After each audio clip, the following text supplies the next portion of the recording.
Welcome back. We'll now use a little bit of what we've learned about work and energy and the conservation of energy and apply it to simple machines, and we'll learn a little bit about mechanical advantage. So I've drawn a simple lever here, and you've probably been exposed to simple levers before. They're really just kind of like a seesaw. This place where the lever pivots, this is called the fulcrum, just really the pivot point. And you can kind of view this as either a seesaw, a big plank of wood on top of a triangle, which essentially is what I've drawn. So in this example, I have the big plank of wood. At one end, I have this 10 Newton weight, and I've written 10 in there. And what we're going to figure out is, one, how much force, well, we could figure out a couple of things. How much force do I have to apply here to just keep this level, right? Because this weight's going to be pushing on that, downward, so it would naturally want this whole lever to rotate clockwise. So what I want to figure out is how much force do I have to apply to either keep the lever level or to actually rotate this lever counterclockwise. And when I rotate the lever counterclockwise, what's happening? I'm pushing down on this left-hand side, and I'm lifting this 10 Newton block. So let's do a little thought experiment and see what happens after I rotate this lever a little bit. So let's say this, what I've drawn here in mauve, that's our starting position. And then in yellow, I'm going to draw the finishing position. So the finishing position is going to look something like this.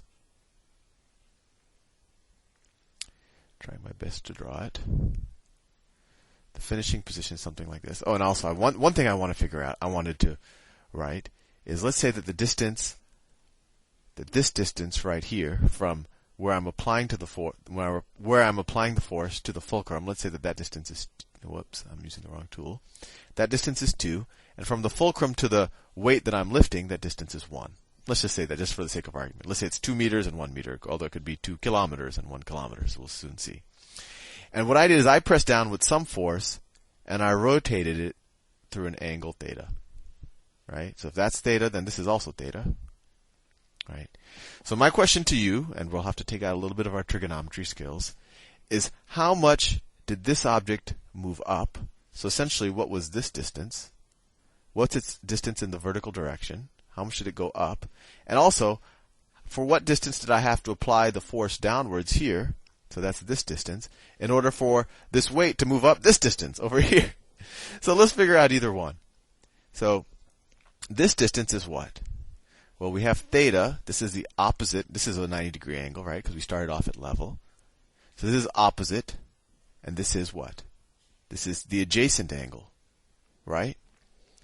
So what do we have there? Opposite over adjacent. So, ka, toa. Opposite over adjacent. Opposite over adjacent. That's toa, or tangent. So in this situation, we know that the tangent of theta is equal to, let's call this the distance of the object, the distance that we moved the weight, right? So that equals opposite over adjacent, the distance that we moved the weight over 1, right? And then if we go on to this side, we can do the same thing. Tangent is opposite over adjacent. So this is, let's call this the distance of the force. So here the opposite is the distance of the force, and the adjacent is this 2 meters, right? Because this is the hypotenuse right here. So we also have that tangent of theta, now you're using this triangle, is equal to the opposite side, the distance of the force, over 2 meters. So this is interesting. They're both equal to tangent of theta, so we don't even have to figure out what the tangent of theta is. We know that this quantity is equal to this quantity, right? And we can write it here. We could write the distance of the force, that's the distance that we had to push down on this side of the lever downwards, over 2 is equal to the distance of the weight. The distance the weight traveled upwards is equal to the distance the weight divided by 1. Or we could say, this 1 we could ignore, right? Something divided by 1 is just 1. Or we could say that the distance of the force is equal to 2 times the distance of the weight. And this is interesting, because now we can apply what we just learned here to figure out what the force was. And how do I do that? Well, when I'm applying a force here over some distance, I'm putting energy into the system. I'm doing work. Work is just the transfer of energy into this machine.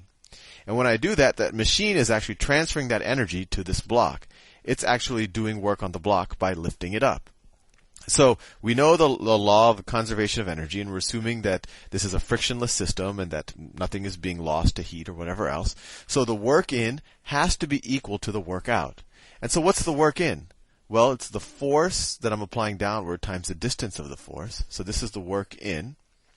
Force times the distance of the force. I'm going to switch colors just to keep things interesting. And that has to be the same thing as the work out. Right? Well, what's the work out? Well, it's the force of the weight pulling downwards. Right?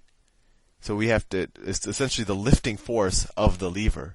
Right? It had to counteract the force of the weight pulling downwards, actually. Sorry, I missaid it a little bit. But, so this lever is essentially going to be pushing up on this weight, right? The weight ends up here.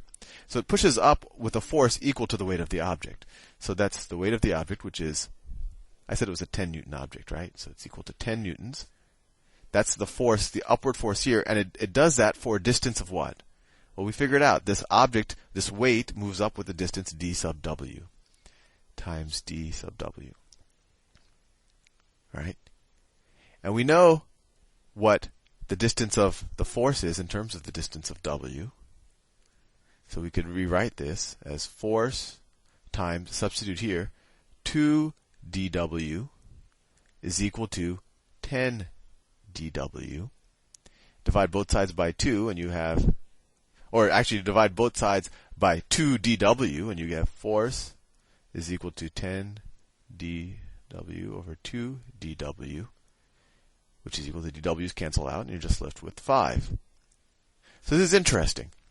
And I think you'll see where this is going. And we did a little complicated this time, but hopefully you'll realize a general theme. This was a 10 Newton weight, and I only had to press down with 5 newtons in order to lift it up. But at the same time, I pressed down with 5 newtons, but I had to push down for twice as long. So my force was half as much, but my distance that I had to push was twice as much. And here, it's the opposite. The distance is twice as much. The force is twice as much, but the distance it traveled is half as much. And what essentially just happened here is I multiplied my force.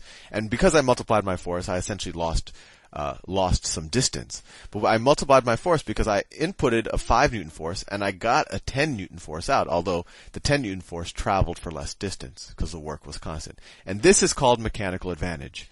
If I have an input force of 5 and I get an output force of 10, the mechanical advantage is 2. So mechanical advantage is equal to output force over input force. And that should hopefully make a little intuitive sense to you.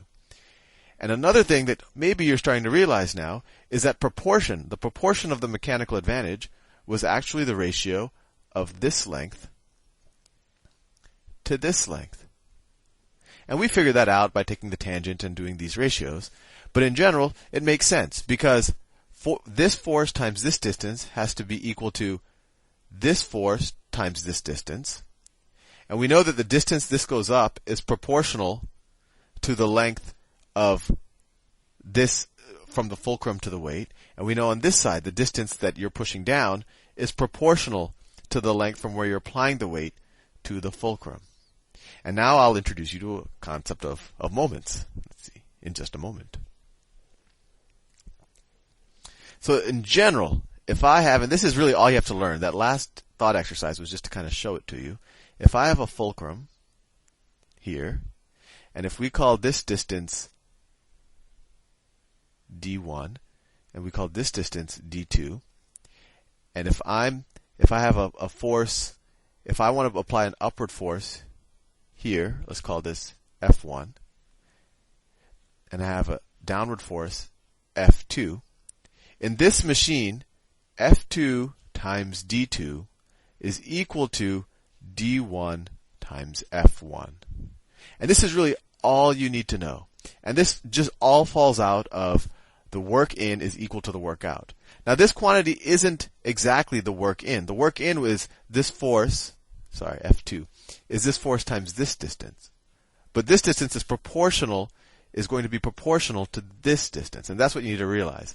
And this quantity right here is actually called the moment. In the next video, which I'll start very soon because this video is about to end, I'm running out of time, I will use these quantities to solve a bunch of mechanical advantage problems. See you soon.